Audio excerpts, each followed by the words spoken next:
சாய்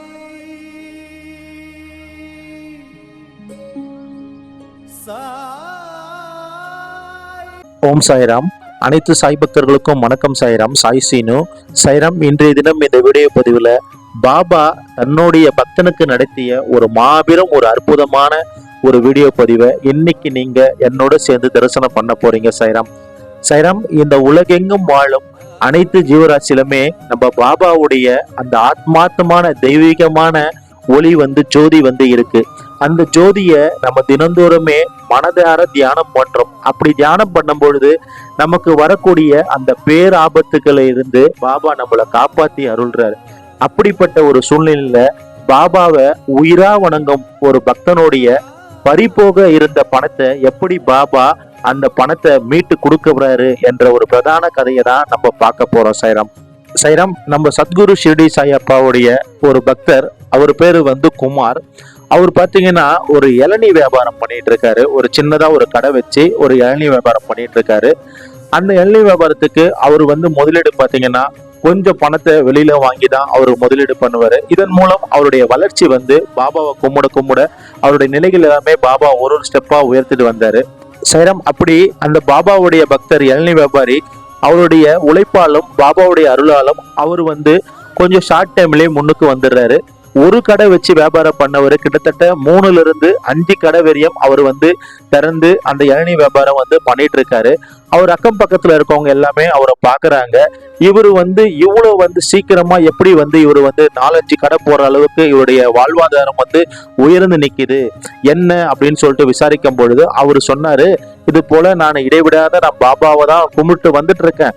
ஒரு பக்கம் நான் பாபாவை நம்புறேன், இன்னொரு பக்கம் என்னுடைய உழைப்பை நம்புறேன். இது ரெண்டுமே என்ன ஒரு பொழுதும் கைவிடாது அப்படின்னு சொல்லிட்டு அந்த இளநீ கடை வியாபாரி குமார் என்றவர் சொல்றாரு மற்ற நண்பர்களாண்ட. இதனை பார்த்து எல்லாருமே வியந்து போறாங்க. இப்படி இவர் உழைப்பாளையும் தெய்வத்தை பாபாவை கும்பிட்டாலும் இவருடைய அடுத்த நிலைக்கு வந்திருக்காருன்னு சொல்லிட்டு ஒரு பக்கம் அவரை பார்த்து சந்தோஷம் அடைஞ்சாலும் இன்னொரு பக்கம் அவர் மேல ஒரு சின்ன ஒரு பொறாமை தாழ்ப்புணர்ச்சி வருது. ஏன்னா இவ்வளவு சீக்கிரம் ஒரு நபர் வளர்ந்துருக்காருன்னு சொல்லிட்டு இதெல்லாம் அந்த இளநீ வியாபாரி பொறுப்படத்துல தொடர்ந்து அவர் பாபாவை கும்பிட்டு வர்றாரு. இந்த நிலையில ஒரு நபர் அவராண்ட பழக்கம் ஆகுறாரு. கிட்டத்தட்ட ஒரு 6 மாசமா அந்த நபர் அந்த இளநீ வியாபாரம் செய்யக்கூடிய குமார் என்ற சாய் பக்தராண்ட பழக்கம் ஆகுறாரு. இந்த புது நபர் தன்னை அறிமுகப்படுத்தி அவரும் பாபாவுடைய பக்தர் அப்படின்னு சொல்றாரு. பாபாவுடைய நீலைகளும் தொடர்ந்து எடுத்து சொல்ற மாதிரி அவராண்ட குமாரனாண்ட தொடர்ந்து சொல்லிட்டே இருக்காரு.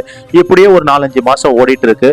அப்போ அந்த புது நபர் குமார் என்ற இளநீ கடை வியாபாரியாண்ட கேட்கிறாரு, எனக்கு ஒரு 50,000 ரூபாய் பணம் தேவைப்படுது, நான் ஒரு இக்கட்டான சூழ்நிலையில இருக்கேன், எனக்கு பண உதவி கிடைச்சா ரொம்ப ரொம்ப நல்லா இருக்கும் அப்படின்னு சொல்லிட்டு அந்த புது நபர் எல்லை கடை வியாபாரியிட்ட கேட்கிறாரு. அந்த எல்லை கடை வியாபாரியும் திருப்பி கேட்கிறாரு, எதுக்கு உனக்கு அவ்வளவு பணம், சொல்லு, நான் ஏற்பாடு பண்ணி கொடுக்குறேன். இல்ல ஊர்ல எங்க மாமா உடம்பு சரியாம இருக்காரு, அவருக்கு ஹாஸ்பிட்டல் அட்மிட் பண்ணிருக்கோம், கிட்டத்தட்ட அவருக்கு 1 லட்ச ரூபா கிட்ட செலவாக போகுது, நாங்க ஒரு 50,000 ரூபாய் ரெடி பண்ணிட்டோம், இன்னும் ஒரு 50,000 ரூபாய் எப்படின்னா ரெடி பண்ணி கொடுத்தீங்கன்னா அவரு உடம்புக்கு நாங்க காப்பாத்தி கொடுத்துருவோம், அதனாலதான் அந்த பணம் எங்களுக்கு தேவைப்படுது அப்படின்னு சொல்லிட்டு அந்த புது நபர் எல்லைக்காரன் சொல்றாரு. அந்த எல்லைக்காரர் என்ன பண்றாருன்னா பாபாண்ட பாபாவுடைய புகைப்படத்தை பார்த்து அவர் வீட்டுக்கு வந்த பிறகு சொல்றாரு, பாபா இது போல இந்த நபர் உடல்நிலை அவங்க மாமாக்கு சரியில்லை சொல்லிட்டு ஒரு 50,000 ரூபாய் பணம் கேட்கிறாப்புல, நான் எப்படின்னா ஏற்பாடு பண்ணி அவருக்கு அந்த 50,000 கொடுக்கலாம் இருக்கேன், நீங்க என்ன சொல்றீங்க அப்படின்னு சொல்லிட்டு பாபாண்ட ஒரு விண்ணப்பம் அன்னைக்கு நைட்டு சொல்றாரு. மறுநாள் காலையில கடைக்கு அவர் அன்றாட பணிகள் செய்யறாரு. இந்த புது நபர் வராரு, ஐயா நான் உங்களாண்ட பணம் கொஞ்சம் கேட்டேனே 50,000, அது ஏற்பாடு பண்ணி கொடுத்தீங்கன்னா நான் ஊருக்கு கிளம்பிடுவேன் அப்படின்னு சொல்றாரு. இவரும் என்ன பண்றாருன்னா, இன்னைக்கு சாயங்காலக்குள்ள உனக்கு நான் பணத்தை ஏற்பாடு பண்ணி கொடுத்துட்றேன் அப்படின்னு சொல்லிட்டு அந்த நபரை சொல்லுவாரு. அந்த நபரும் சந்தோஷம் அடைவாரு. அப்ப என்ன சொல்லுவாருன்னா அந்த நபரு, ஐயா எனக்கு கொஞ்சம் வேலை இருக்கு, அதனால கொஞ்சம் வேலையை முடிச்சுட்டு வரேன்னு சொல்லிட்டு அவர் புறப்பட்டு போவாரு. இந்த நிலையில இவர் பணத்துக்கு ரெடி பண்றதுக்கு பேங்குக்கு போவாரு. இந்த இடத்துலதான் பாபா இவரை காப்பாற்ற போறாரு. அவர் பேங்குக்கு போற அந்த நேரம் அவருடைய கடைக்கு ஒரு அறிமுகம் இல்லாத ஒரு புது நபர் வராரு. அந்த புது நபர் கையில ஒரு புகைப்படம் இருக்கு, ஒரு போட்டோ இருக்கு. அந்த போட்டோவை எல்லை கடைக்காரன் காட்டுறாரு.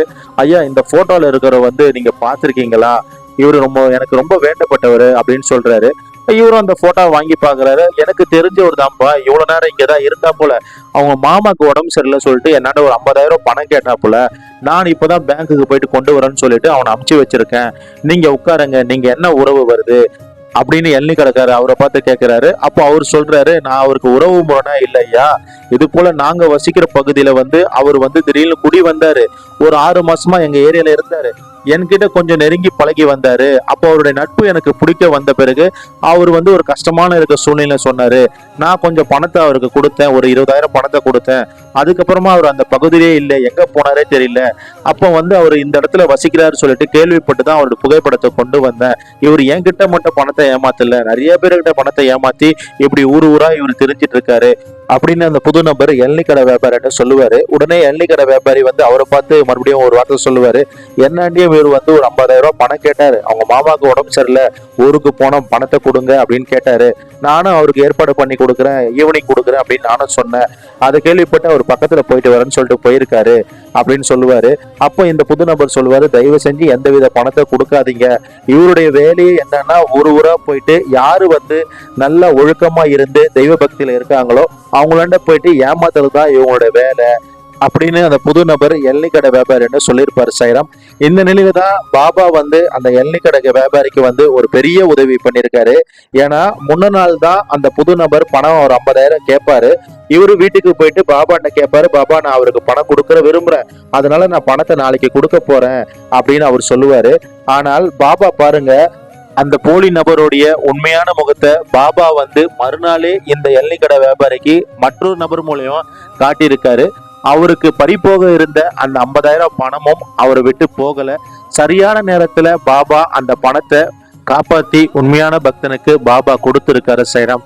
சாய்ராம், பாபாவை உண்மையான வணங்குற ஒவ்வொரு பக்தர்களுமே முதல்ல சோதனைக்கு உட்பட்டாலும் கண்டிப்பா இறுதியில பாபா காப்பாத்தி கொடுக்கிறது உறுதி சாய்ராம். நம்ம குருநாதர் பாபாவுடைய திருவடியை வணங்கி எப்பவுமோ நம்பிக்கை பொறுமை காத்து கண்டிப்பா நம்ம வாழ்க்கையில பல அற்புதத்தையும் பல வெற்றிகளும் நம்ம காணலாம் சாய்ராம். நம்ம எல்லோருக்கும் இறைவன் ஒருவரே எஜமானர் ஷிரடி சாய்பாபா ஸ்ரீ சாயை பணிக. அனைவருக்கும் சாந்தி நிலவட்டும். சச்சிதானந்த சத்குரு சாய்நாத் மகராஜ் கி ஜெய். அல்லாஹ் மாலிக்.